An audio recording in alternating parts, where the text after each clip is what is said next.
बिस्मिल्लाहिर्रहमानिर्रहीम, अस्सलाम वालेकुम। मैं हूं शाहिद सकलैन और आप देख रहे हैं मेरा यूट्यूब चैनल। 7 मार्च है, मंगल का दिन है और आज जो है वफाकी शरई अदालत से एक फ़ैसला आया, उसके हवाले से बात करेंगे। आपको पता है कि हम जो ज़हरा केस है उसके ऊपर बाकायदा तौर पर शुरू से रिपोर्टिंग कर रहे हैं और उसमें सबसे बड़ा जो इशू है, सबसे बड़ा मसला जो आज तक चल रहा है वो कम उम्री की शादी और चाइल्ड मैरिज रिस्ट्रेंट एक्ट क्या ठीक है, गलत है, होना चाहिए, नहीं होना चाहिए, इसके ऊपर पूरी बहस है। केस तो चल रहा है, आपको पता है, और हम रिपोर्ट भी कर रहे हैं। लेकिन आज जो है एक फ़ैसला जो है मैं आपके सामने रखूँगा जो वफाकी शरई अदालत का आया है और उसमें बाकायदा तौर पर एक फ़ेवर हुई है अली काज़मी को। कैसे हुई है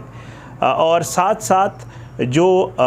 उस दरख्वास्त का मुद्दई था वो भी आप जानते हैं। आरजू फ़ातिमा वाला केस हुआ था जिसमें एक ईसाई बच्ची को जो है एक शख्स ने उसके साथ शादी की, फिर सिंध हाई कोर्ट ने उसके ख़िलाफ़ डिसीजन दिया। वो वाला केस आपको याद होगा। उसका शोहर जो है वो पहुंच गया था यहाँ वफाकी शरई अदालत और उसने एक दरख्वास्त दी थी। वो दरख्वास्त क्या थी और फिर कोर्ट ने फ़ैसला करते हुए क्या लिखा, क्या कुछ है, किस तरह आरजू फ़ातिमा का जो शोहर है वो अपनी दरख्वास्त लेकर आया और उसने ज़हीर को फंसवा दिया। आज की इस वीडियो में ज़रा आपको तफसील के साथ बताऊँगा।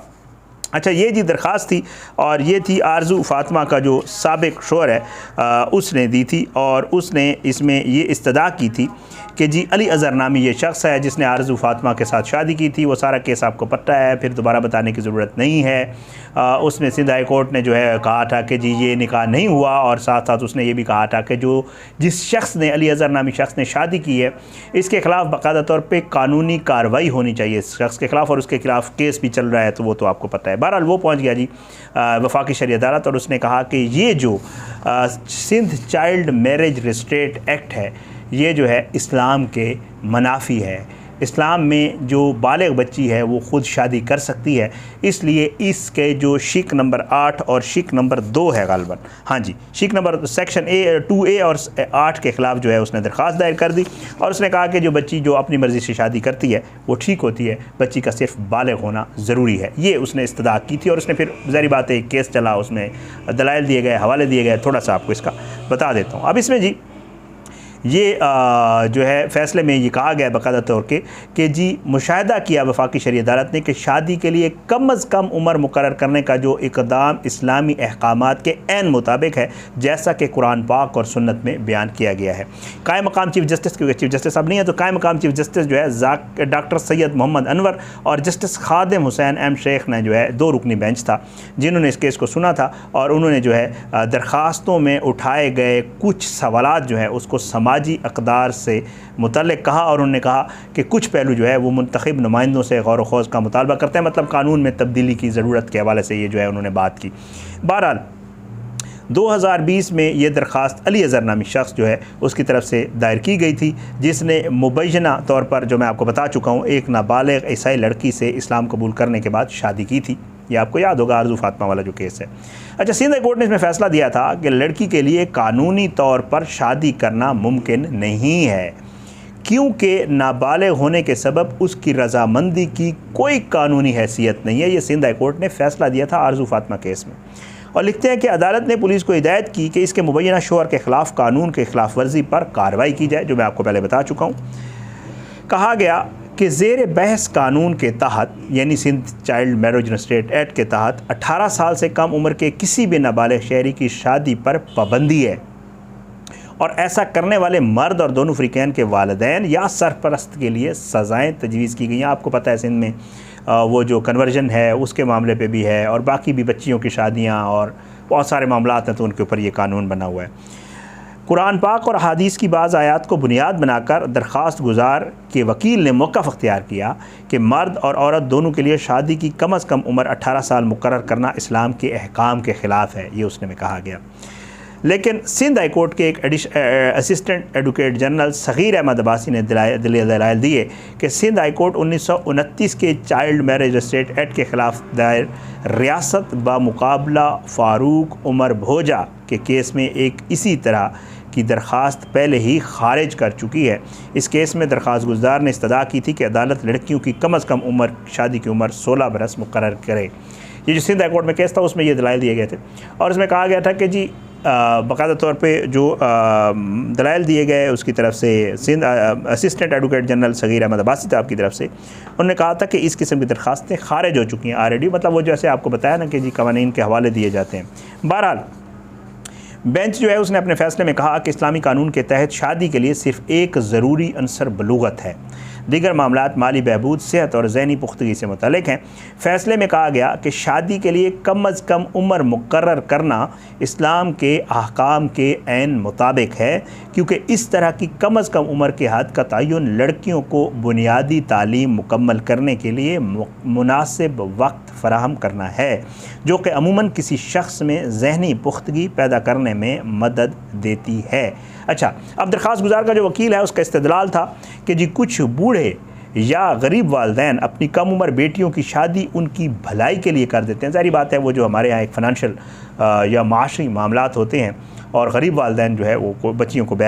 शादी कर देते हैं। तो ताहम इसके जवाब में बेंच ने कहा कि इस नुक्ते को सिर्फ कुछ गैर मामूली केसेस के लिए देखा जा सकता है। मतलब उसमें ये कहा गया कि जी अगर कोई ऐसा केस आ जाए जिसमें ये चीज़ बाक़ी साबित हो जाए कि जी वालिदैन अफोर्ड नहीं कर सकते थे और ये सारा मामला है, तो उसमें उसको हम एक अलग से एक केस के तौर पर ट्रीट किया जा सकता है। बहरहाल ये दरख्वास्त जो है ये आरजू फातिमा के साबिक़ शोहर अली अज़हर की जानिब से दायर की गई थी और अली अज़हर की तरफ से दायर दरख्वास्त जो है वो इस कोर्ट ने मुस्तरद कर दी और जो सिंध चाइल्ड मैरिज रजिस्ट्रेट एक्ट की सेक्शन 2A और 8 के ख़िलाफ़ दायर की गई थी और दरख्वास्त में मौक़िफ़ अपनाया गया था कि कम से कम उम्र 18 साल की जो सेक्शन है वो इस्लामी कवानीन के ख़िलाफ़ है। ये आया तो आरजू का फातिमा के खामंद की उसमें दरख्वास्त में ये फ़ैसला आया जिसमें वफाकी शरई अदालत जो वफाक में है शरीयत के मुताबिक उसके जो जजेज़ होते हैं वो सारा मामला आपको पता है। तो बहरहाल लेकिन इसमें हुआ क्या, इसमें मज़ीद एक्सप्लेनेशन हो गई, एक्सप्लेन कर दिया वफाकी शरई अदालत ने भी कि ये जो चाइल्ड मैरिज रजिस्ट्रेट एक्ट का कानून है ये कुछ वजूहात पे बनाया गया है और ये बिल्कुल इस्लाम के ऐन मुताबिक बनाया गया है। किसी भी लड़की की जो है इसमें बाकायदा फ़ैसले में भी है कि कोई लड़की जो बलूगत की हद को नहीं पहुंची, कोई लड़की जिसकी उम्र छोटी है, उसका जो बयान है उसकी कोई हैसियत नहीं है और वो अगर अपनी रज़ामंदी भी ज़ाहिर कर दे किसी शख्स के साथ शादी में तो उसकी उस रज़ामंदी को कानूनी या लीगल जो है वो नहीं है, सपोर्ट नहीं है। तो बहरहाल ये एक फ़ैसला आया क्योंकि हम ज़रा वाला केस बड़ा रेगुलरली कवर कर रहे हैं और ये केस भी आरजू फातिमा वाला आपको पता है ये भी बड़ा मशहूर केस है और इसमें आपको पता है कि इस केस को बुनियाद बनाकर एक प्रोपेगेंडा भी पूरा किया गया था जबरान नासिर के ख़िलाफ़। तो ये सीन जो है यहाँ पे हुआ और अब जो है बाकायदा तौर पे अगर कोई ये कहे कि जी ये वाली शादी और इस तरह और बच्ची का और वो बालिग है और ये वाले मामला जितने भी डिस्कस होते रहते हैं इस पर हम बड़ी बात कर चुके हैं, बार बार अब वो नहीं हो सकता। तो उसके लिए ये वफाकी शरई अदालत से भी एक फ़ैसला आ गया और ये किसी आम केस में नहीं आया बल्कि आरजू फातिमा के केस में आया है। ये सारे मामला जो है इन केसेस को लेकर चल रहे हैं। बहरहाल मुश्किल वक्त आने वाला है, बाजी पलटने वाली है और दिन थोड़े हैं और जिन लोगों ने ज़ाहिरी बात है वालिदैन को अपनी बच्ची से अलग किया, बच्ची अब वालिदैन के पास है और जो है अब इनके पेशियाँ क्योंकि अदालतों के चक्कर लगाने और पेशियाँ काटने और सज़ाएँ काटने का टाइम है। इंशाअल्लाह अब ये चीज़ें जो है चलती रहेंगी और क्योंकि ये फ़ैसला उससे बड़ा रेलिवेंट था, बहुत रेलिवेंट था अली काज़मी का जो केस है और उससे बड़ा रेलिवेंट फ़ैसला था क्योंकि इस फ़ैसले में और इन चीज़ों में जो नुकात उठाए गए उस केस में भी डिस्कस हो रहे हैं। मैंने कहा आपके साथ शेयर कर दूं। बहरहाल अपनी दुआ में याद रखा करें ये सपोर्ट हो गई, कल को ये फ़ैसला मैं ये समझता हूँ पता नहीं कि ये फ़ैसला भी एक सपोर्ट के तौर पे उस केस में यूज़ हो सकता है कि जी देखें वफाकी शरई अदालत में भी ये फ़ैसला दिया है आरजू फातिमा के केस में। तो बहरहाल इस्लामिक पॉइंट ऑफ व्यू से अपनी दुआ में याद रखा करें कि अल्लाह पाकिस्तान का आमीन नासिर और इसके खिलाफ साजिश करने वालों को नस्ल करे, ज़ालिमों को इबरत का निशान बनाए, मज़लूमों को इंसाफ मिले। इंशाअल्लाह अगली वीडियो में मुलाकात होगी, तब तक के लिए इजाज़त दें। पाकिस्तान जिंदाबाद। और आज शब मेराज भी है, बहुत बहुत मुबारक हो आप लोगों को और जो है अपनी दुआओं में याद रखिएगा, मुझे भी इबादत कीजिएगा और बहुत सारी दुआएं कीजिएगा और दुआ कीजिएगा अल्लाह सबको हिदायत दे, अल्लाह सबके सगीरा और कबीरा गुनाह माफ़ फरमाए, अल्लाह सबको जो है दीन पर पाबंद रहने की तौफीक अता फरमाए, अल्लाह सबको सेहत और सलामती दे,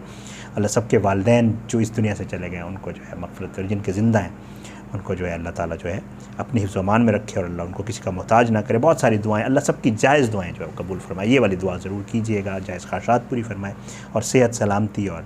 दीन के साथ जो है